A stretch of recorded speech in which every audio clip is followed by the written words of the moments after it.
دنیا کے اوپر آنے کے اگر ہم مقصد کو نہیں سمجھے تو پھر زندگی برباد کر دیں۔ وہ آئے اور آ کے چلے گئے، یہ کھانے پینے سونے جاگنے کے لیے تو چڑیا بھی، کوا بھی اور باقی جانور بھی جی رہے ہیں۔ ہم اشرف المخلوقات کس کے لیے ہیں اگر ہمارا وظیفہ حیات وہی ہے جو ایک چیونٹی کا ہے، جو ایک کیڑے مکوڑے کا ہے، ایک پرندے کا جو وظیفہ حیات ہے، صرف کھانا پینا اچھا گھونسلہ، یہ تو کوئی کمال نہیں ہے۔ حضرت شیخ شاہ نقشبند بخاری نے کہا تھا کہ ہم کسی اور کام کے لیے آئے ہیں، ہماری زندگی کا کچھ مقصد ہے جس مقصد کے لیے ہم تخلیق کیے گئے ہیں۔ ہم باقی تمام مخلوق جو کہ ہزاروں کی تعداد میں مخلوقات ہیں اور زیرو ہیں، ان کے اندر ہمارے سے طاقت زیادہ ہے، شیر میں طاقت ہم سے زیادہ ہے، ہاتھی کی جسامت ہم سے زیادہ ہے، گھوڑے کے اندر قوت ہم سے زیادہ ہے، عقاب کی نگاہوں میں جو ہے وہ زور ہم سے زیادہ ہے، کسی کے پنجوں میں طاقت زیادہ ہے۔ تو آپ دیکھ لیں جتنے بھی پھیلے ہوئے جانور ہیں، کسی کی رفتار بھی ہم سے زیادہ ہے، لیکن اس کے باوجود یہ اتنی خوبیوں کے باوجود وہ مقصود نہیں ہے کائنات کا، مقصود کائنات کا حضرت انسان ہے۔ اور اگر اس کا وظیفہ بھی وہی ہو جو ان کا وظیفہ ہو تو کتنی عجیب بات ہے۔ ایک شخص کو وزیر اعظم بنا دیا جائے اور وہ صبح جو ہے وہ دابڑا اٹھا کر وہ بھی مزدوروں کی طرح جا رہا ہو تو اسے کہا جائے گا کہ یار تجھے پتہ نہیں کہ تیری ذمہ داریاں کیا ہے، تیری ذمہ داریاں ملک کے نظم و نسق کو چلانا ہے، اور تو جو ہے وہ دابڑا اٹھا کر کے اور تیسی کانڈی پکڑ کے تو کہہ رہا ہے کہ نہیں میں مکان بنانے جا رہا ہوں، تو پھر تجھے پتہ ہی نہیں، اپنے منصب سے آگاہی نہیں ہے۔ تو اس کو اللہ تعالیٰ نے اشرف المخلوقات، نائب الہی، خلیفۃ اللہ فی الارض بنایا تھا، اور اس کا یہ سمجھتا ہے کہ میں نے روٹی کمانی ہے، اور میں نے جو ہے وہ اچھا گھر بنانا ہے، میں نے اچھے کپڑے بنانے ہیں، اور یہ اللہ دے گا، اس کا اللہ کا وعدہ ہے، اور اللہ کے وعدے سچے ہیں، اور اس کے لیے اس کو کچھ محنت کچھ وقت دینا جو ہے وہ ضروری ہے۔ لیکن جو اس کا مقصد حیات ہے، وہ نائب الہی ہے، تو پھر تخلقوا باخلاق اللہ، تو وہ پھر صفتیں اس کے اندر پیدا کرنا ہوں گی۔ جس کا نائب ہے اس کی صفات کا پھر اسے عکس بننا پڑے گا، عکس جمال کبریا اس کو بننا پڑے گا۔ کیوں؟ اس لیے کہ یہ نائب الہی ہے، پھر اس کی صفات کا عکس اس کے وجود سے دکھائی دے، اور وہ پیدا کرنے کے لیے وہ کہے میں کیسے پیدا کروں، اللہ نے وہ نظام دیا ہے اور قرآن مجید عطا کیا ہے، اور اس کو لے کر کے بیٹھ جائے، روز ایک رکوع روز تلاوت کرے اور دیکھے کہ اس میں میرے رب نے مجھ سے کس بات کا تقاضا کیا ہے، جن خوبیوں کا تقاضا مجھ سے ان 10 آیات میں کیا ہے، کیا وہ میرے اندر موجود ہیں؟ اپنے اندر وہ پیدا کرنے شروع کر دے، عزم مصمم کر دے، تو وہ دیکھنا کہ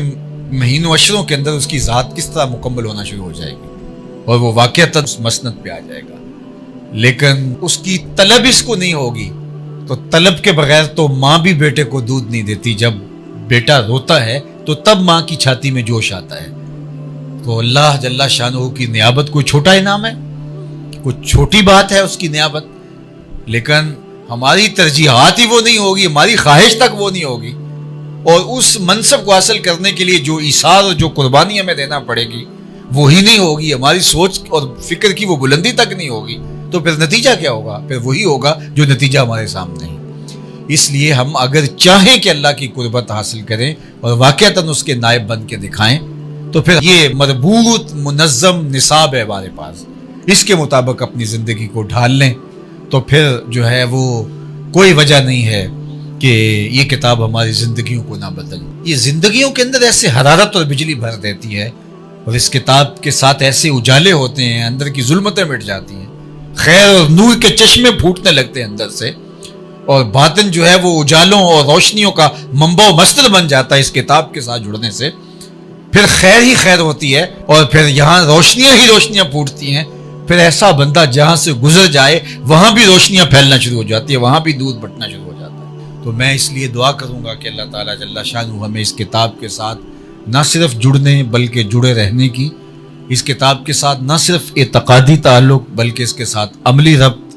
اور اس کتاب کے ساتھ نہ صرف عقیدت کا رشتہ بلکہ اس کتاب کے ساتھ جو ہے وہ ہمارا عمل کا رشتہ مستحکم اور مضبوط ہو۔ اور اقبال نے کہا تھا گر تو می خواہی مسلمہ زیستن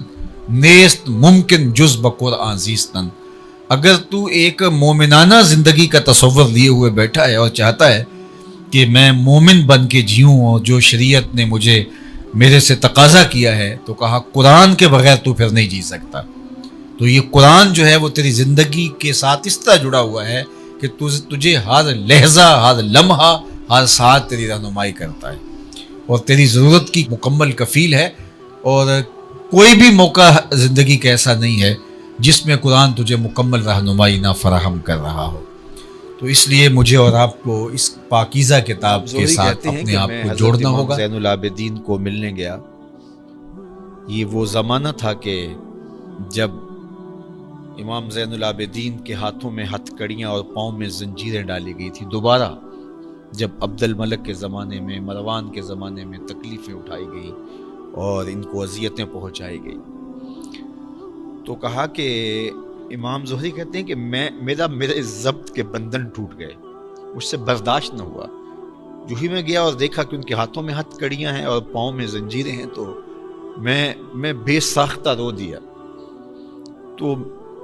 کوئی تشفی کا، تسلی کا کلمہ میں ان کے لیے کہتا،